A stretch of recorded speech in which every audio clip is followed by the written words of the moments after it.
گفتگۆی زیاتر لەگەڵ دکتۆر حەیدەر بەرزنجی سەرۆکی دامەزراوەی نارامسین بۆ دیالۆگ لەگەڵ گفتگۆی زیاترەکەم کە لە بەغداوە لەگەڵم دەبێت. دکتۆر حەیدەرم کاتتان باش، ئەمە لەوە دەست پێ بکەم کە زۆر سپاس. شەوی ڕابردوو ماکرۆن و سوودانی قسەیان کردبوو، بەڵام سوودانی دەیگوت ئەوانەی کە هێرشیان کردوتە سەر هەرێمی کوردستان دەستگیر کراون. من وەکو ڕۆژنامەنووسێک لەوانەیە قەناعەتم بەو قسەیە نەبێ، بەڕاستی دەستگیر کراون؟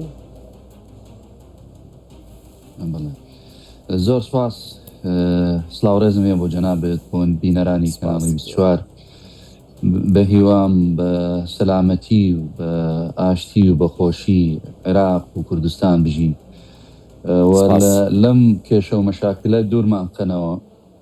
بەڕاستی بڵێ ئەوە کە ڕئیس وزەرا ئەڵێ حەقیقەت وایە، ئەمە یەکەم جاریش نییە هەندێ چەند کەسێک گیراون لەم مەرحەلە و لە مەرحەلەی ڕابردووشە، ینی بەس ئیمڕۆ نییە و ئەمە طبعاً ئەوە ئیجراعاتی لەسەر ئەکرێت و بە دواچوونیشی بۆ ئەکرێت و ئەو کەسانە کە بڵێن متابعە لە ڕێگەی کامرە و معلومات و استخباراتی بڵێن جیهازی مخابرات و استخبارات ئەگیرێت، ئەمە طبیعیە و ئیجراعاتی قانونی. زانیاریت لایە چەند کەس دەستگیر کراوە دکتۆر؟ بەس ئەڵێن دوو کەسن، ینی هەر دوو کەس گیراون و تەفاسیلی زیاتر لایەنی ئەمنیەکانە بەڕاستی هیچ تەفاسیلێک نەدراوەتەوە. بەڕای تۆ ئەم هەموو هێرشە بە دوو کەسەکرێت؟ هەڵبەتە طبعاً مجموعەیەکی تر هەن، بەڵام خۆی تۆ کەسێک ئەگریت دواتر وەزعەکە کەشفەکرێ، ینی دواتر دە تەحقیقا بە دواچوونێکی بۆ بکەی ورد ئەنجا دەرئەکەوێت ئەمە چەند کەسە گروپێکە کێیان لە پشتا لەوە چێ گروپێکی دەرەوە بێ، لەوە چێ هان کراون، لەوە چێ ئەیانەوێت مشکلەیەکی بەڕاستی مشکلەیەکی گەورە بۆ دەوڵەتی عێراق دروستکە. ئەمە کۆمەڵە شت کراوە لەم شەڕە کە ئەبینیت زۆربەی شتەکانە کە بۆ نمونە من پرسیارەکەم ئەڵێ کاکە خۆ دام و دەستگای حکومی لە هەرێمی کوردستان خۆ دوژمنی ئێمە نییە و دوژمنی عێراق نییە و ئەمانە ئەوڕێک پرسیارەکەیە ئەمە کارێکی بڵێ جامەڕێک پرسیارەکەیە من بەڵێ برسیارەکەین ئێتر خەڵکی سبیل و مەدەنی و ئەمانە کە برندارە بێ و شەهیدە بێ و ئێتر لە سلێمانی بێ، لە هەولێر بێ، لە دهۆک بێ. من ئەو دیمەنانم دیوە ئەو مناڵانەی کە دایکیان شەهید بوو، بەڕاستی دڵم تەقیە پڕ بووم ناکرێ ئەمە عینەن دیمەنیشمان بینیوە لە بەغا پێرێ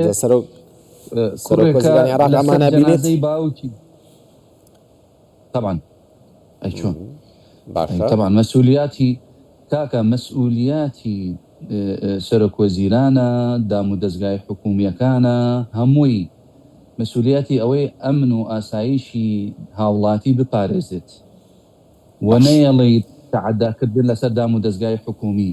ئێتر دەستگای حکومی ئیتیحادی مەبەسم بە هەرێمی کوردستان و بەغاشە و هەموو دام و دەستگاکانی تر.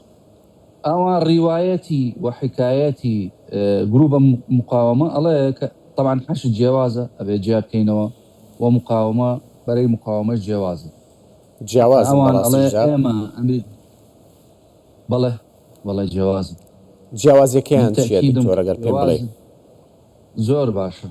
جیاوازەکەی ئەوەیە کە حەشت لیواکانە سەر بە قائیدی عامی قوواتی مسلحە و ناجوڵێن بە هیچ شێوازێک و هیچ کارێکی عسکەری ناکەن بە بێ قائیدی عامی قووانی. ئەوان بەکار ناینن ئەم چەک و ئەسلحەیە خۆت جوڵەیەکی عسکەری بەرامبەری هیچ شتێکە ئللا ئەبێ لە ڕێگەی قائیدی عامی قوواتی مسلحە و ئتر هینێکی ژوورێکی هاوبەشیان هەیە. مقاومە ئەوانەڵێ ئێمە جیاوازن سەر بە حەشد نین، خۆمان ئەم کارانە ئەەکەین. طبعاً ئەمەش پێش ئەو شەڕە دروست ببێتەوە هەمووی ئەعلانی کردبوو کە حەسر السلاح بيد الدولة وخەریکە وردە ئەگەینە حەلێکی کۆتایی باش بەڵام بەداخەوە ئەم زروفە هاتە پێشەوە. باشە دکتۆر تۆ ئەڵێ جیاوازن ئەمریکا هەرشیان لێکرد. بەڵێ باشە تۆ ئەڵێ جیاوازن باشە، بەڵام پرسیارەکە ئەوەیە ئایا بە حەشتی شابی و لەگەڵ سوپای عراقی باری بەرەی مقاومە نابن کە لەو شوێنانە هێرش دەکەن؟ نەک ئەوە ناڵێن بە حەشتی شابی سوپا ناتوان ڕێگری لە بەرەی مقاومە بکەن؟ قوربان عێراق منطقەیەکی باشایی زۆری تایە ئەو منطقانە. تۆ ناتوانێت هەزارە بۆ نمونە 1 ملیۆن کەست هەوێت تاوەکو هەموو ئەم بۆشایەنە پڕکەیتەوە. چەمان کردبوو چەند ساڵێ لەمە پێش ئەو بۆشایە لە نێوانی سنووری هەرێمی کوردستان و دەسەڵاتی حکوومەتی ئیتیحادی بەخوا دکتۆر پێویستی بە 1 ملیۆن کەس نییە، پێویستی بەس بە هەماهەنگیە، گەنە پێویستی بە 1 ملیۆن نییە. منیش لەگەڵ باوەڕ بکە لەوانەیە یەک دەوڵەتێکی گەورە 1 ملیۆن کەس سەربازی نەبێ. تێگەم کاکە تۆ بۆ نمونە کامێرەی حراری هەیە فرۆکەی بێفرۆکەوانی ئەتوانی سەیتەرە بکەی خۆ سنووری ئێمە ماشاءالله فراوانە و گەورەیە ناتوانێت تۆ هەمووی بەڕاستی لەلایەن سوپا و هەشتەوە هاوکاریان ناکرێ، ئاسانکاریان بۆ ناکرێ؟ ئەزانی بۆ کە کەش فەکری ئەم شتانە لەوە چێ تەعاتفێک هەیە خۆ من ئەمە هی ناکەین، بەڵام ئەمە ڕسمی نییە، مەبەستم ئالیەتی ڕسمیەکەیە کاکە بە هیچ شێوازێک ئەگەر کەشف بکرێ ئەگەر شتێکی وا ڕووبا و کەشف بکرێ سجن ئەکرێن و محاسبە ئەکرێن و تەر دەکرێن و محکەمەی عسکەری ئەکرێ بە هیچ شێوازێک قبوڵی ناکەن. بەڵام بەڵێ لەوە چێ خەڵک هەیە لەملا لەولا تەعاتفێکی هەبێ یا بۆ نمونە ئینتیمائێکی پێشووتر هەبێ. ئەمە وەکو چۆن بڵێن من تەشبیهی ناکەم، بەڵام نزیک بوونەوەیە وەکو هێزێکە دروست کراوە خۆ هەمووی هێزی لە بەرەی مقاومە نەهاتووە، هەیە بە فتوا هاتووە، هەیە خەڵکی متەطەوع هاتووە لە دوایی چەند ساڵێکی ڕابردوو. بەڵام ئێمە چۆن سەیتەرە بکەین بەسەرەوە، چۆن کۆنتڕۆڵی ئەو کارانە بکەین؟ دکتۆر ئەمانە فەرمان لە چی وەرەگرن؟ پێم خۆشەوە بزانم فەرمان لە چی وەرەگرن؟ چێ؟ ئەوەی بەرەی مقاومە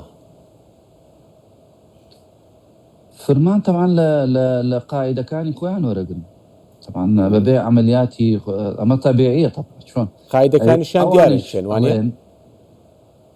طبعا ئەوانیش ئەڵێن ئێمە بە هیچ شێوازێک دام و دەستگای حکومی هەرێمی کوردستان ئستیداب ناکەین، خەڵکی مەدەنی بەڵام خەڵکی سیڤیل تریان ڕیوایە بەڵێ من ئەڵێم من برسیاری ئەوەم کردبوو لە ڕووی شەرعی، لە ڕووی نیشتیمانی، لە ڕووی ئینتیمای وەتەنی، ئینتیمای نیشتیمانی، خەڵکی مەدەنی کە تووش هەبێ، خەڵکی سیبیل، مؤسساتی دام و دەستگای حکومی، ئەمە چی مبررێکی شەرعی نیشتیمانی تایە؟